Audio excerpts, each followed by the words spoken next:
J'ai habité une maison, j'en parle dans mon livre, hein, où ça a été très violent.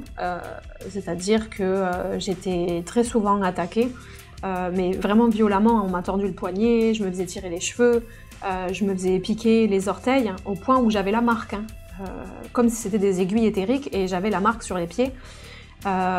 Vraiment, ça a été très compliqué, ça a été une période de ma vie très difficile où j'étais beaucoup malade, j'étais très fatiguée. Et comme beaucoup de personnes qui canalisent, on canalise sous la douche. Voilà, le truc super pratique où t'as pas du tout de quoi noter. Et j'ai entendu protège ta maison avec mon cube. Et là, je me suis dit, qu'est-ce que c'est que ce truc? Et en fait, j'ai commencé à ouvrir internet et là, j'ai vu le cube de Métatron. Et je me suis dit, mais je connais vite fait cette géométrie sacrée, je vais essayer de me renseigner un petit peu plus. Et puis en tapant sur Google, je me suis rendu compte qu'il y avait un archange qui s'appelait Métatron, qu'il y avait une formation, qu'il y avait un soin énergétique, ce qu'était le cube de Métatron. Bonjour à tous, j'espère que vous allez bien. Alors il y a quelques temps, j'ai fait un épisode pour vous parler des anges et des archanges, et un autre épisode pour vous parler de géométrie sacrée. J'ai souhaité creuser ce sujet, et en particulier l'énergie de Métatron, à travers l'interview d'une femme qui utilise cette énergie dans ses soins et au travers de ses formations. Cette femme, c'est Virginie Loncle, médium et énergéticienne, qui nous relate entre autres son parcours et sa compréhension de cette énergie archangélique. Je remercie très sincèrement Virginie de s'être livrée à nous avec toute la bonne humeur qui la caractérise, et merci à tous pour votre fidélité. Je vous souhaite une très belle écoute.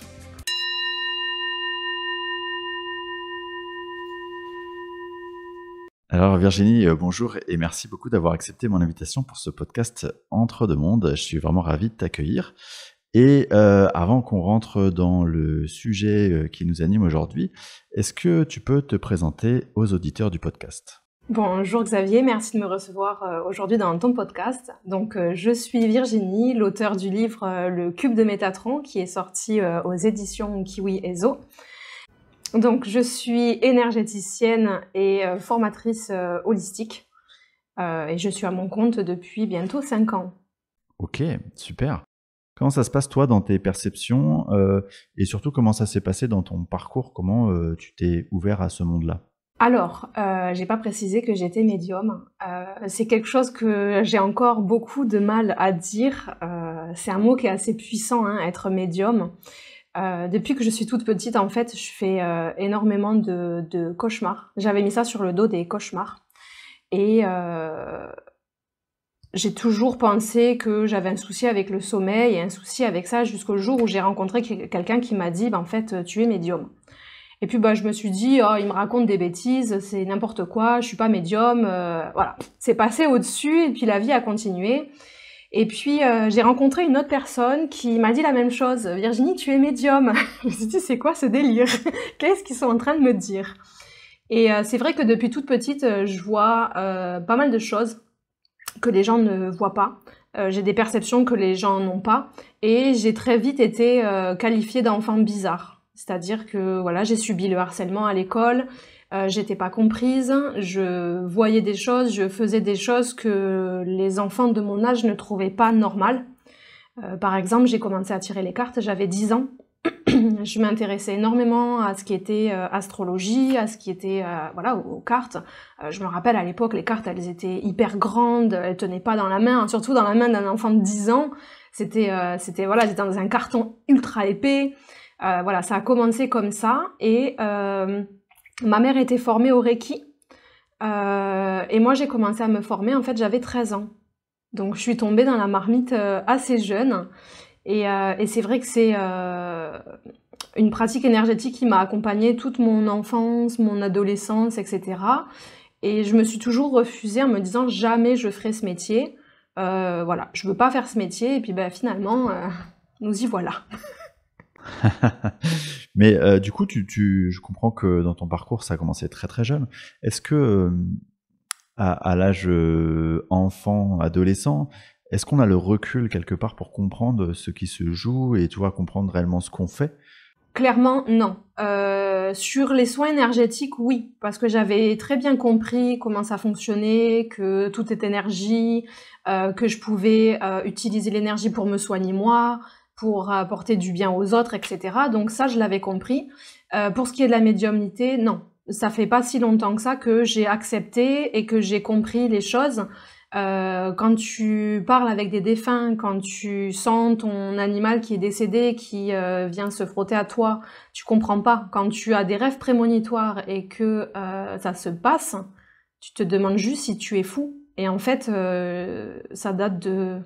Il y a quoi, 6-7 ans que j'ai accepté cette médiumnité et qu'aujourd'hui je m'en sers vraiment pour aider mes clients, mais pour m'aider aussi moi, parce que voilà, j'ai fait des rêves prémonitoires vraiment hard. Et quand ça se réalise, tu te dis mon Dieu, je suis complètement folle en fait. Et les gens vont jamais me croire, je suis complètement folle. Qu'est-ce qui m'arrive? Qu'est-ce que c'est? Pourquoi moi? Pourquoi moi?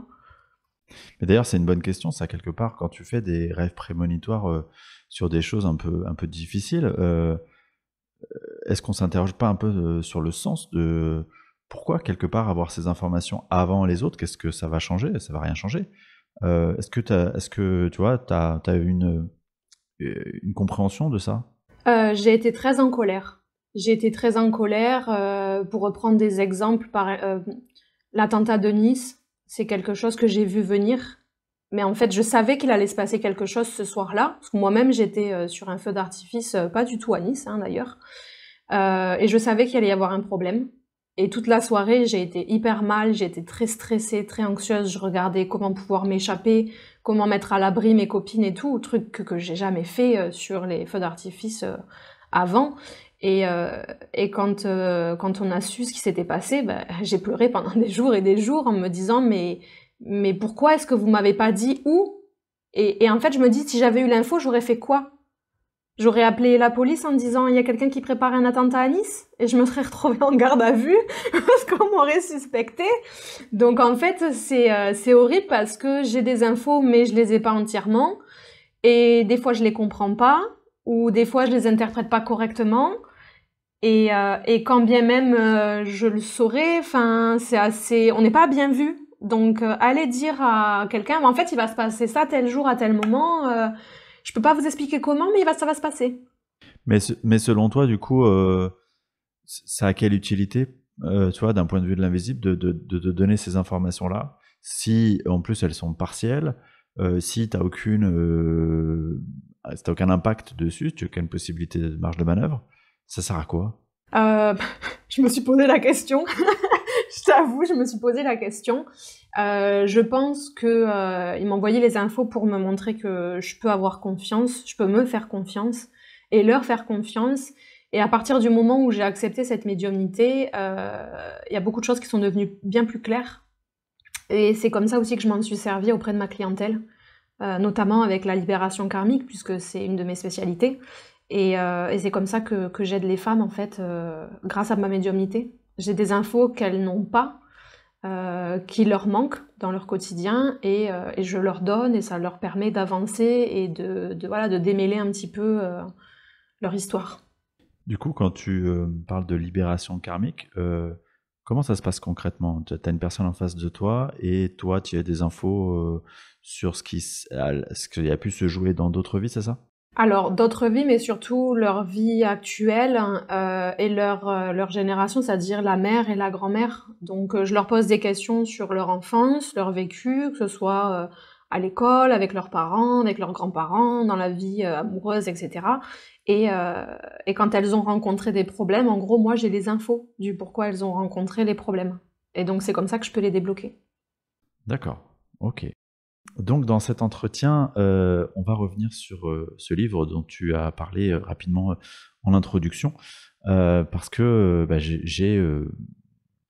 alors pour moi c'est une interrogation et puis j'ai peu de connaissances sur ce sujet-là et j'avais envie de creuser ce sujet avec quelqu'un qui maîtrise un peu ces idées-là. La première chose que tu abordes, il me semble, dans ce livre, c'est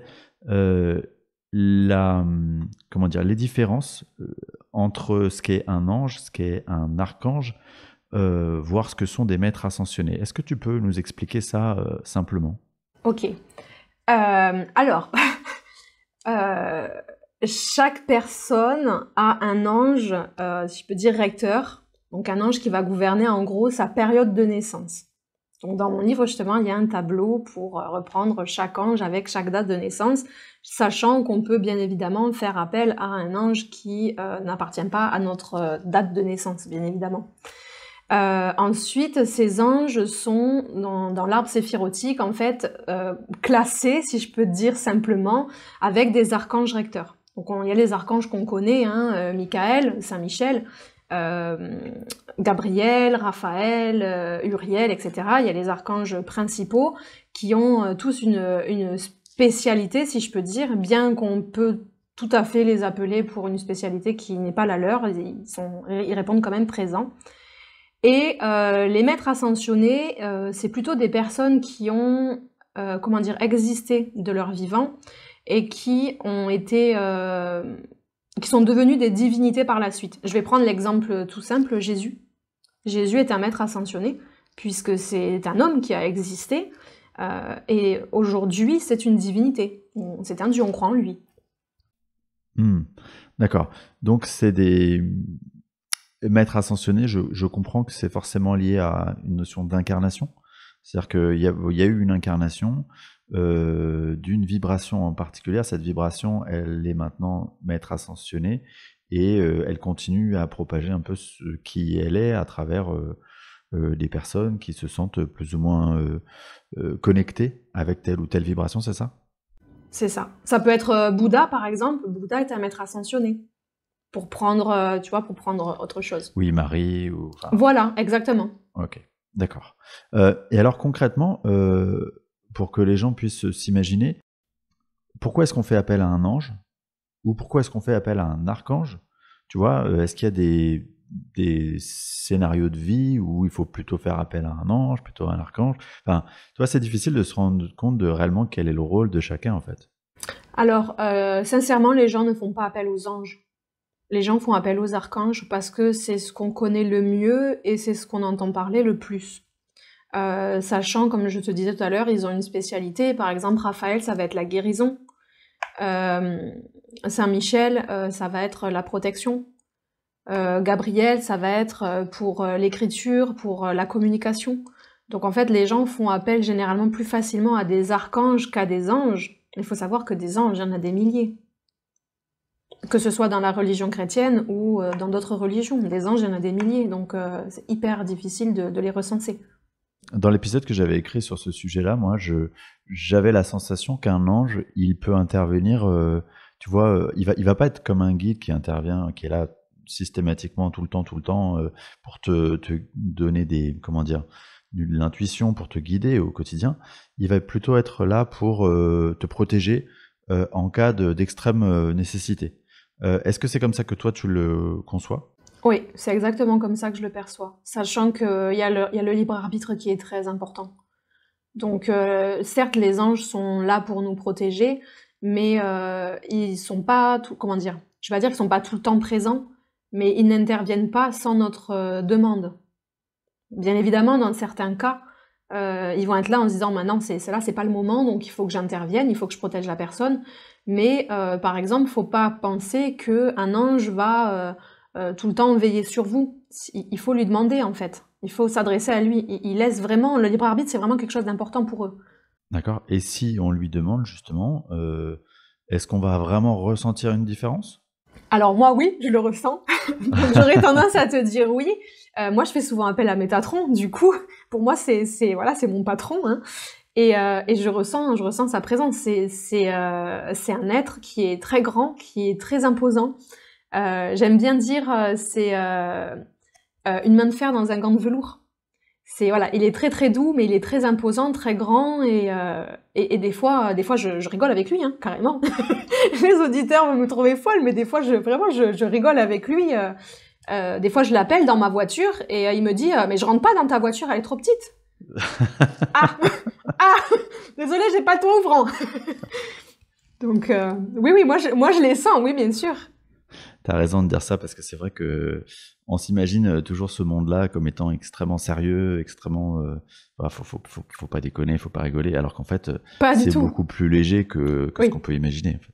Ah oui, c'est vraiment des clowns, hein. Ah oui, des fois on rigole bien, hein. On rigole bien, ils me disent des choses, c'est assez sympa, quoi. Ouais. On va reparler de Métatron, mais juste avant, tout à l'heure, tu disais, par exemple, quand on fait des soins, on peut appeler Raphaël. Euh, Est-ce que réellement c'est nécessaire, quand on fait du soin énergétique, d'appeler comme ça de l'aide d'un archange? Jusqu'à quel point, tu vois, ça crée une valeur ajoutée, entre guillemets? C'est quelque chose que je faisais énormément avant, je vais dire dans mes tout débuts, parce que bah, j'avais très peur, vu que c'est quelque chose que, voilà, l'énergétique, je voulais pas faire. Je voulais le faire sur moi, mais je voulais absolument pas faire des soins sur les gens. C'était pas prévu que j'en fasse mon métier, hein, pas du tout. Donc du coup, au début, j'étais vraiment très protocolaire, j'appelais, je faisais toutes les choses tout bien et tout, on sait jamais. Et au jour d'aujourd'hui, je me fais confiance. Je me fais confiance, donc je les appelle beaucoup moins, mais ça m'arrive encore dans des moments où je me sens pas sereine, que ce soit sur des soins ou sur autre chose, où je leur fais appel. Oui, d'accord. Donc si je comprends bien à travers ce que tu dis, il y a un sujet qui est la confiance, en fait. C'est-à-dire que appeler ce type d'aide, c'est une manière allez, de te donner un peu plus confiance, et notamment dans ton début de pratique, jusqu'au moment où tu es à l'aise et tu te dis, bah voilà, j'ai pas forcément, je peux faire du vélo sans, sans petit trou, je peux y aller, et tu n'as plus besoin de les appeler, sauf dans des cas où effectivement, tu as une complication X ou Y et que tu le juges nécessaire, quoi. Oui, c'est exactement ça. Ouais, ouais. Alors, ce fameux Métatron, est-ce que tu peux nous dire qui il est? Parce que c'est vrai que, tu vois, autant on a l'image de qui peut être Michael, de ce que ça, dans quel cas l'appeler. On a parlé de Raphaël, on a une idée aussi de Gabriel, euh, voire même d'Uriel, tu en as parlé aussi. Mais Métatron, ça reste une interrogation, en fait. On en entend souvent parler, mais finalement on connaît peu de choses. Alors, Métatron, c'est l'archange recteur qui va gouverner en fait le cœur des séraphins, c'est-à-dire le cœur qui est le plus élevé et le plus proche de Dieu. Donc en gros, c'est un peu le bras droit de Dieu. Ah ouais, rien que ça. C'est voilà, rien que ça. En fait, c'est le messager, c'est celui qui va transmettre le message des hommes sur Terre à Dieu. Ok. Voilà. Et il a donc son frère jumeau, Sandalphon, qui lui est au plus près des hommes. Donc vraiment, sur l'arbre séphirotique, ils sont à l'opposé l'un de l'autre. Mais ils sont étroitement liés. D'accord, ok. Et donc, concrètement, ça veut dire que à quelle occasion on peut faire appel à lui dans son quotidien incarné? Tout le temps. Tout le temps. Personnellement, moi je fais appel à lui tout le temps parce que je travaille avec lui, mais ça va principalement être pour de la purification, de la protection et tout ce qui est karma. C'est-à-dire que Métatron, il nettoie le karma. Euh, Métatron, c'est un petit peu celui qui va regarder ce que tu as fait dans la vie de bien et de pas bien et qui va dire, ok, l'addition, à la fin, il va se passer ça. Je sais pas si c'est clair. Ok. Ouais, d'accord. Et donc, il a la possibilité de quoi? De te nettoyer, de te purifier, d'alléger ton karma, c'est ça? Oui, exactement. Il va travailler sur le karma, il va travailler sur les mémoires antérieures, il va nettoyer tout ça.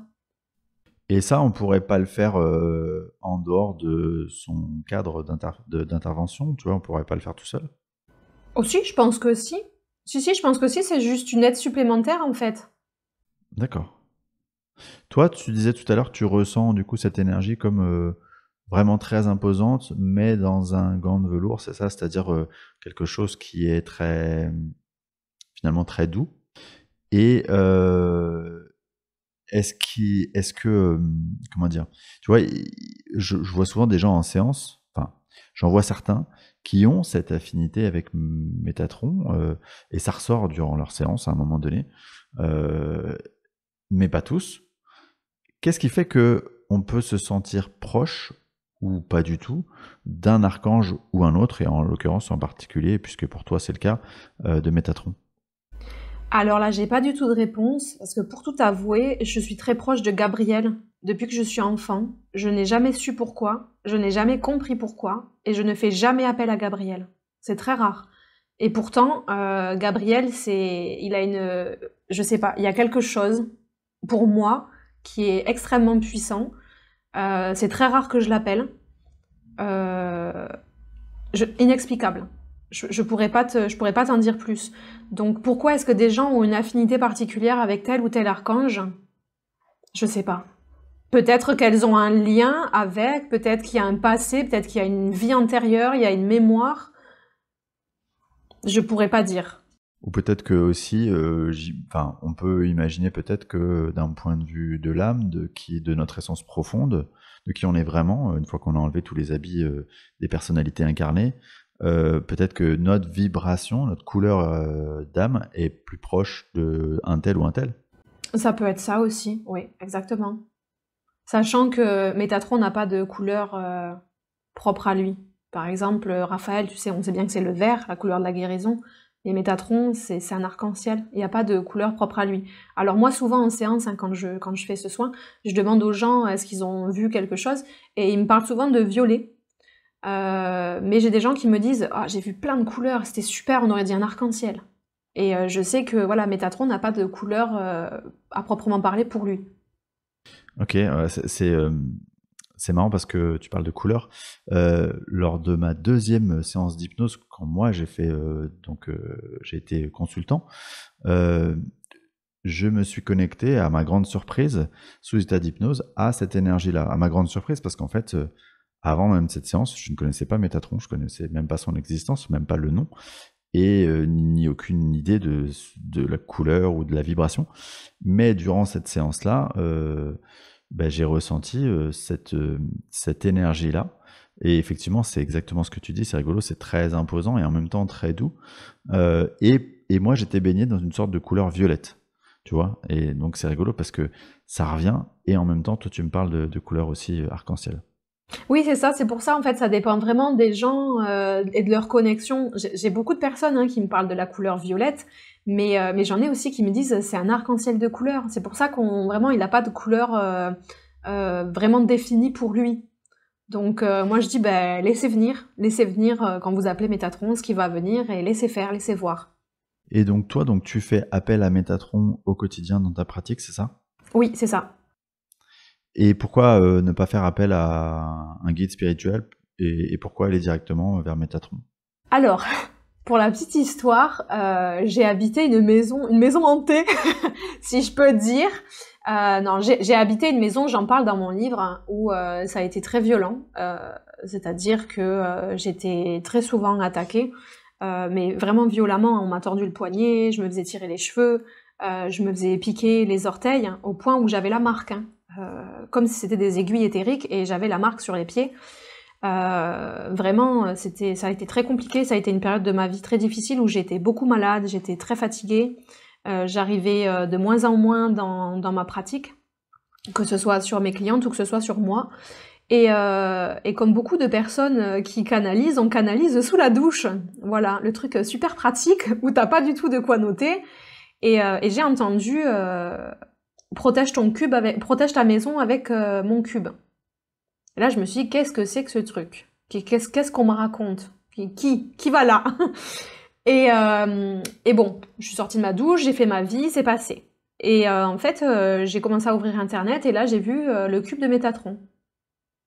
Là, c'est ok, ça, les choses ont commencé à se deviner. Et je me suis dit, mais je connais vite fait cette géométrie sacrée, je vais essayer de me renseigner un petit peu plus.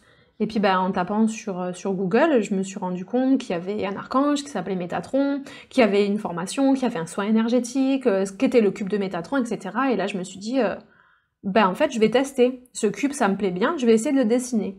Et donc ce jour-là j'avais des choses de prévues hein, et j'ai tout annulé. J'ai attrapé une grande feuille, des pinceaux, des crayons, et j'ai commencé à dessiner le cube de Métatron sur une feuille énorme en 60 par 40 que j'ai accrochée dans mon salon. Voilà comment l'histoire a commencé en fait avec Métatron, et puis par la suite je me suis formée à cette énergie, et j'ai travaillé cette énergie et je me suis rendu compte à quel point elle était ultra puissante. Oui, d'accord, donc en fait cette canalisation, en gros elle t'a guidé vers Métatron, et vers la pertinence pour toi, pour ton énergie, d'être accompagné par lui, c'est ça? C'est ça, exactement. Ok. Et du coup, alors ce fameux cube de Métatron, et je vous invite, les auditeurs, si vous ne connaissez pas, à regarder, vous renseigner sur Internet ce qu'est le cube de Métatron, quelle forme il a. Concrètement, à quoi il sert et comment ça fonctionne? Alors, c'est une forme de géométrie sacrée, donc en fait, ça fonctionne tout seul. C'est-à-dire qu'il n'y a pas besoin de le recharger, ce que beaucoup de personnes ont tendance à penser, un petit peu comme la fleur de vie, il faut la recharger pour qu'elle fonctionne. Non, pas du tout.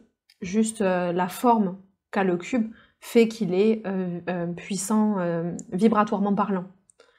On peut l'utiliser pour tout ce qui est purification dans un lieu, mais aussi pour protection. Et en tout cas, moi, c'est comme ça que je l'utilise. Il est dans mon cabinet de soins pour purifier la pièce et puis pour protéger les personnes et moi, en fait, lors des soins.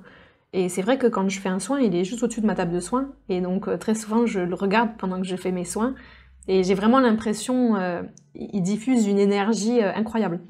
D'accord, ça veut dire que simplement la présence de ce cube, de ce dessin, donc de cette forme, ça permet en soi de rayonner cette énergie de purification ou de protection. Exactement. Comme la fleur de vie, en fait. Tu vas mettre la fleur de vie sous des aliments, sous l'eau, etc. Ça va réénergétiser, ça va nettoyer tes pierres, recharger tes pierres. Eh bien, c'est le même principe avec le cube de Métatron. C'est pareil. D'accord. Là encore, est-ce que, tu vois, cette protection-là, en gros, est-ce que c'est le summum de la protection ou est-ce que tu pourrais faire autrement et que ça fonctionnerait tout aussi bien? Je pense que tu peux faire autrement. Je pense que chacun a sa méthode qui est propre à lui. Et je pense pas qu'il y ait de meilleure protection, de meilleure solution. En fait, je pense qu'on va là où ça vibre pour nous. On s'écoute, on écoute notre cœur. Et moi, vraiment, ça m'a tellement apporté cette énergie. Ça a protégé ma maison, hein, le temps que je puisse déménager. Je vais dire que c'est propre à moi. Je le transmets parce que ça peut servir à d'autres personnes, mais je vais pas dire que c'est la meilleure protection qui puisse exister. Parce que je pense qu'il y en a d'autres et que chacun a sa protection qui lui va bien, et elle fonctionne tout autant que fonctionnerait le cube de Métatron. Donc dans ton cas, tu parlais de tes aventures sympathiques dans ta maison. À partir du moment où tu as dessiné ce cube de Métatron, que tu l'as mis chez toi, il s'est plus rien passé? Alors si, il y a encore des petites choses qui se sont passées, mais disons que ça m'a permis de tenir jusqu'au déménagement, puisque j'avais quand même essayé de purifier la maison à la sauge. J'ai essayé pas mal de choses, j'ai essayé les mantras. Quand j'ai été formée à cette énergie, il y a un protocole de nettoyage, donc j'ai essayé ça. Et en fait, il s'avère que les entités qui étaient dans cette maison étaient de plus en plus en colère. Plus j'essayais de nettoyer, de purifier, plus elles étaient en colère. J'ai donc fait appel à un géobiologue qui m'a clairement dit que la maison en fait était construite sur une faille et que ce lieu avait servi dans un ancien temps à des réunions de sorcières pour faire de la magie noire et qu'elles venaient encore se réunir dans la maison. Et que la meilleure des solutions pour moi, c'était de partir, parce que dans tous les cas, je ne ferais que les énerver et ça ferait qu'empirer la situation. Donc c'est ce que j'ai fait, j'ai fait mes cartons et je suis partie et je leur ai laissé la maison, voilà. En tout cas, donc dans ton cas, je comprends que tu as mis ce cube de Métatron en protection et que ça a atténué toutes ces manifestations et que ça t'a moins atteint, en fait, c'est ça? C'est ça, en fait, ça a calmé le temps que je m'en aille parce que j'ai fait ça en fait en parallèle du géobiologue et le géobiologue a été très clair avec moi. Il m'a dit là il y a rien à faire en fait, c'est le lieu qui est comme ça et la ville en fait qui est comme ça aussi malheureusement. C'est une ville avec une énergie très basse, une vibration très basse et le lieu il y a pas grand chose à faire donc et ce qu'il faut savoir c'est que cette maison avait déjà brûlé. Donc pour ceux qui connaissent un peu la symbolique du feu, c'est quand même pas innocent.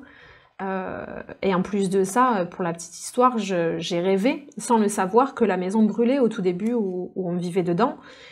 Et j'entendais un bruit dans mon escalier en bois, on aurait dit un espèce de claquement d'ongles, comme s'il y avait un courjus électrique. Et je me souviens avoir fait venir les électriciens qui ont retapé la maison, pour qu'ils me donnent les plans pour savoir où passer les fils et les câbles électriques, parce que j'avais peur qu'il y ait un courjus dans l'escalier et que ça fasse prendre feu à l'escalier qui était en bois, et la maison qui était, il y avait pas mal de bois, donc j'avais très très peur. Et c'est là où j'ai appris que la maison avait déjà brûlé. Donc je me suis dit qu'énergétiquement parlant, il était temps de partir. Ouais, c'est ça. Il y a un moment où Voilà, les éléments s'accumulent et il vaut mieux c'est partir. ça, c'est ça. Ok. Je reviens donc à tes soins, à ce que tu pratiques. Dans tes soins, il y a toujours cette énergie de Métatron qui t'accompagne, c'est ça? Oui, c'est ça. Quand je fais les soins de Métatron, je suis accompagnée par l'énergie de Métatron. Et alors du coup, un soin réalisé à travers cette énergie-là, en quoi il est différent d'un soin énergétique classique? Alors, avec le soin de Métatron, on va travailler sur les chakras. Donc ça, on reste sur du soin basique où on va réharmoniser, rééquilibrer, mais on va aussi travailler sur les corps auriques et surtout réparer les failles. C'est-à-dire que dans nos corps auriques, quand on est fatigué, quand on est malade, quand on se dispute avec quelqu'un, etc., il y a des failles qui se créent.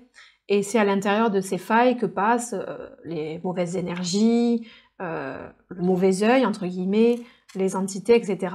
Et donc en fait, ce soin, il sert vraiment en gros à panser les plaies qui peuvent se trouver sur les chakras, mais qui peuvent aussi se trouver sur les corps auriques.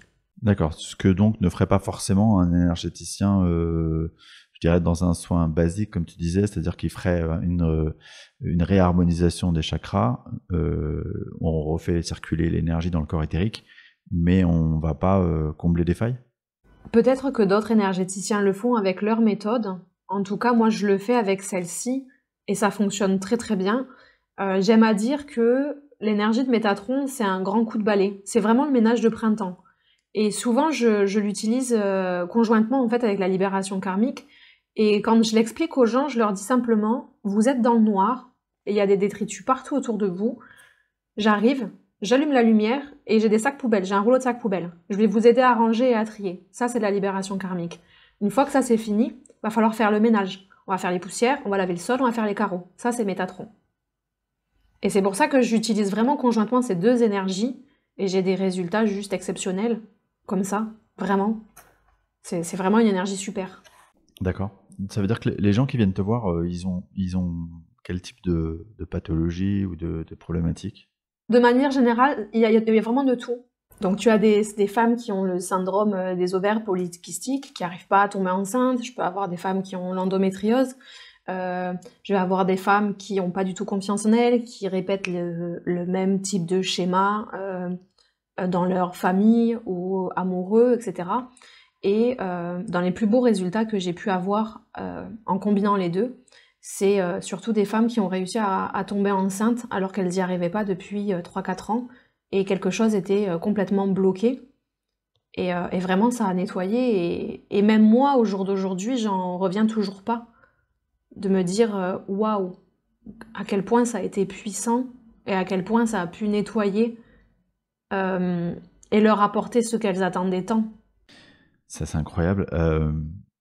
Tu parles beaucoup de femmes, c'est des soins qui sont destinés uniquement aux femmes?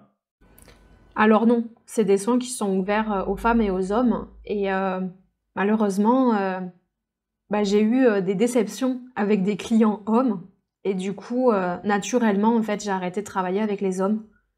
Il y en a certains que je prends qui sont très motivés et parce que je les ressens et je les vois motivés, du coup, je les prends en séance, que ce soit libération karmique ou soins énergétiques. Mais à mes tout débuts, les hommes étaient pas du tout investis dans les soins, ils donnaient pas de nouvelles, ils répondaient pas aux messages, c'était très compliqué voilà, c'est très compliqué de travailler avec eux. Et je pense que tout naturellement, je me suis adressée plus facilement aux femmes que je me suis adressée aux hommes, et du coup, les femmes sont venues me voir plus facilement que les hommes. Dans tes soins, du coup, comment toi, avec tes perceptions, tu appréhendes ce qui se passe en gros? Comment est-ce que tu vois, est-ce que tu entends, est-ce que tu ressens? Comment ça se passe un soin en toi? J'entends et je ressens principalement. D'accord. C'est très rare. Je vois en formation, quand j'initie les personnes, que ce soit à Métatron ou à une autre énergie, souvent quand elles appellent, je leur dis qu'elles peuvent appeler un défunt, un guide, etc. Et là, je vois les formes, parce que moi je vois pas distinctement, je vois juste des ombres. Donc je vois les ombres, et je ressens si c'est une femme, si c'est un homme, si c'est une personne âgée ou pas. Donc je peux leur dire plus ou moins qui est là et confirmer avec elles si c'est bien la personne qu'elles ont appelée. En revanche, pendant les soins, j'entends. Donc ça fait très très Jeanne d'Arc ce que je suis en train de dire, mais en gros, C'est pas grave, les auditeurs sont habitués.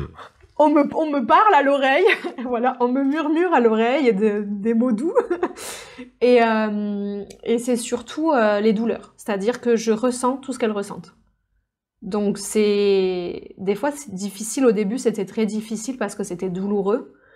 Maintenant voilà, ça passe et à la fin du soin c'est terminé en fait et c'est très pratique parce que ça m'aide à savoir ce qu'elles ressentent, comment elles ont mal, où est-ce qu'elles ont mal, l'intensité et en fait le fait de pouvoir le verbaliser en disant là vous avez mal à tel endroit, c'est serré, mais en fait ça lâche tout simplement. D'accord. Et tu ressens dans ton corps quand ça lâche justement, quand ok la douleur s'en va ou ça y est tu sens que le travail est effectué? Oui c'est ça, et je bâille énormément. Je bâille. D'accord. Je leur dis, je vous rassure, vous n'êtes pas ennuyants, hein. C'est juste que voilà, mon travail, je libère comme ça, j'ai toujours libéré comme ça, et voilà, je bâille et j'essaye vraiment de poser des mots sur ce que je ressens, de façon à ce que la personne à qui je fais le soin puisse poser elle aussi un mot. Parce que je me rends compte, dans ma pratique, que les gens ne savent pas poser des mots, M-O-T-S, sur leurs mots, M-A-U-X. Ils ont vachement de mal. Et le fait que j'y arrive, pour eux, ben ça les aide du coup à verbaliser et à se libérer. Ok. Et tu disais que tu entends. Est-ce que tu sais qui te parle? Non, c'est vrai que j'ai jamais demandé qui me parle. J'ai jamais demandé, mais moi j'aime à dire que ce sont mes guides. Voilà, je me dis ce sont mes guides ou peut-être les guides de la personne. Après, en général, c'est assez doux. Je veux dire, je me fais pas, on me parle pas méchamment, je suis pas agressée ou voilà. C'est assez doux et c'est souvent plein d'humour. Est-ce qu'on te parle des douleurs de la personne? Est-ce qu'on te dit, bah tiens, il y a une origine à cette douleur qui est là? Ou est-ce que, enfin, tu vois? Ça va plus être ça. Parce que, en fait, la douleur, je la ressens. Donc, j'ai pas besoin qu'on me dise la personne, elle a mal là. Par contre, on peut me dire pourquoi est-ce que la personne, elle a mal à cet endroit. Je vais reprendre l'exemple de l'estomac. Parce que souvent, en fait, les gens ont une grosse boule à l'estomac. Je sais pas comment ils font pour vivre avec ça, tellement c'est douloureux. Et je le ressens et je leur dis, mais vous arrivez à respirer avec cette boule à l'estomac? Comment vous vous sentez? Ah oui, on me dit, oui, j'ai mal à l'estomac, j'ai souvent mal à l'estomac. Et en fait, moi, j'ai l'info du pourquoi elles ont mal à l'estomac. Donc, il y a quelque chose qu'elles n'ont pas digéré, clairement. Quelqu'un qui leur parle mal ou quelqu'un qui leur a fait un coup tordu, etc. Et en fait, c'est pas passé. Et en fait, c'est l'info que j'ai pendant les soins. Et là, je les fais parler. Je leur dis, OK, qu'est-ce qui s'est passé? Qu'est-ce que vous n'avez pas digéré? Qui est-ce qui vous a dit quelque chose qui n'est pas passé? Et du coup, elles lâchent. Ah oui, c'est vrai que mon patron m'a dit que... ou mon mari, mes enfants, ma mère, voilà, m'a dit que... Et c'est comme ça qu'elles arrivent à lâcher aussi les choses. Ok. Du coup, tu m'arrêtes si je me trompe, mais je crois que tu fais encore des soins, mais tu fais surtout maintenant des formations à tous ces soins et ta manière de faire. Comment ça se passe concrètement ces formations et qu'est-ce qu'on peut espérer faire à la fin de ces formations? Alors j'ai plusieurs formations. Aujourd'hui, j'en ai 2. J'ai la formation Succès béni de Ganesh et j'ai la formation de Métatron. Pour celle de Métatron, en fait, elle est accessible sur le site internet. Il y a un manuel, il y a des mémos. Une fois que la personne a pris connaissance du manuel, elle a tout lu, elle a noté ses questions, on a un rendez-vous en visio ou en présentiel. Pendant ce temps, je vais répondre à toutes ces questions, je vais l'initier, et elle aura accès à un groupe Facebook avec d'autres personnes que j'ai initiées, où elle pourra poser toutes ces questions, discuter avec d'autres initiés. Et une fois que la formation, qu'elle est initiée, donc il y a 21 jours d'autotraitement à faire sur elle, à la fin de ces 21 jours, moi je reste tout le temps disponible pour cette personne, c'est-à-dire pendant les 21 jours, mais aussi après, si jamais elle a des questions, c'est très important que les gens ne restent pas avec leurs questions.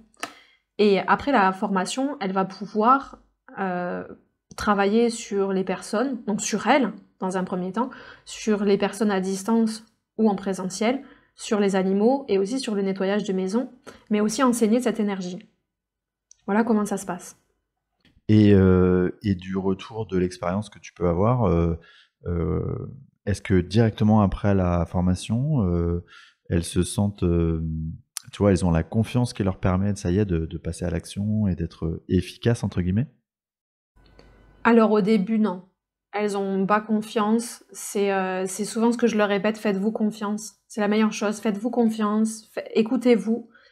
Et c'est pour ça que les 21 jours, de soins sur soi sont très importants parce que ça nous permet en fait d'intégrer cette énergie, de la pratiquer et puis après, on la pratique souvent sur nos proches et ensuite on se met à la pratiquer pour celles qui sont, énergéticiennes, voilà, qui sont en cabinet, elles la pratiquent sur leurs clients et puis après vient l'étape de: «Je me sens prête à enseigner cette énergie, du coup, je deviens enseignante». Super. Virginie, je vais te remercier pour, cet entretien, ce moment, passé ensemble. J'ai, 2 dernières petites questions à te poser. La première, c'est, est-ce qu'il y a, tout au long de ton parcours de médiumnité notamment, des ouvrages ou des auteurs ou des personnes qui t'ont inspiré et que tu recommanderais, aux auditeurs? J'aurais tendance à dire les ouvrages de Louis Baudin et de Serge Boutboul. Ils sont très clairs, ils sont très ouverts, ils sont simples, à comprendre, simples d'accès et je pense que pour toute personne qui débute, qui n'a pas confiance en elle, c'est vraiment des valeurs sûres. En tout cas, pour moi, je trouve que c'est une valeur sûre. Super. La deuxième et dernière question du coup, hem, pour les personnes qui s'éveillent aujourd'hui à ce monde invisible, à cette spiritualité au sens large, et c'est pas facile parce qu'il y a énormément de ressources, d'informations qui va dans tous les sens. Hem, Quel serait ton conseil pour aborder ce chemin, de la manière la plus sereine possible? Faites-vous confiance. C'est une phrase bateau, c'est une phrase simple, mais faites-vous confiance. Parce que je pense que se faire confiance en énergétique, c'est la chose la plus importante. Et même pour moi, si je m'étais fait confiance bien plus tôt, je pense que j'aurais pu développer bien plus tôt certaines de mes capacités. Et voilà, c'est la seule chose que je pourrais dire, faites-vous confiance. Ne doutez pas, faites-vous confiance. Virginie, encore un grand merci, pour ce moment passé ensemble et je mettrai évidemment tous les liens que tu me donneras, donc dans le détail de l'épisode, que ce soit sur toutes les plateformes de podcast ou sur ma chaîne YouTube, Xavier Murez, Entre 2 mondes. Merci beaucoup à toi et merci à tous les auditeurs pour votre écoute fidèle. Merci beaucoup. Merci Xavier.